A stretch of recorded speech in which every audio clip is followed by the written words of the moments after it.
بسم اللہ الرحمن الرحیم۔ عزت نفس کی بہترین شکل وہ خاموشی ہے جو آپ عین ایسے وقت میں اختیار کرتے ہیں جب لوگ آپ سے دھماکہ خیز کلام کی امید کر رہے ہو۔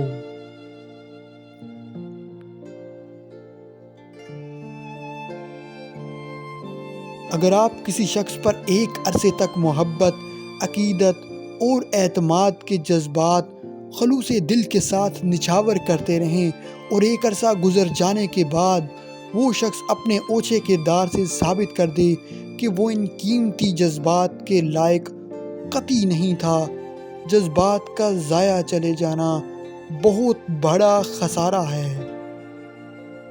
اگر تنقید ہی کرنی ہو تو نرم لہجے میں کریں، کیونکہ نرم لہجہ ضمیر جگاتا ہے جبکہ سخت لہجہ انا کو جگا دیتا ہے۔ اپنی اہمیت جاننے کے بعد بھی کسی کے ساتھ لٹکے رہنا حماقت اور بے عزتی کا باعث ہے۔ دل مضبوط کرو اور جہاں اہمیت نہ ہو وہاں بیٹھے نہ رہو۔ چپ کر کے سب سہتے رہو تو اچھے ہو، بول پڑو تو آپ سے برا کوئی نہیں۔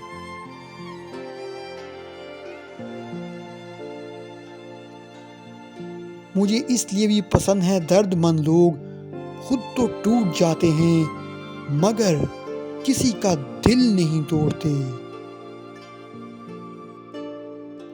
وہ مرد بہت خوش نصیب اور نایاب ہوتے ہیں جن کے کردار کی خوشبو پا کر عورت خود ان سے اظہار محبت کرتی ہے۔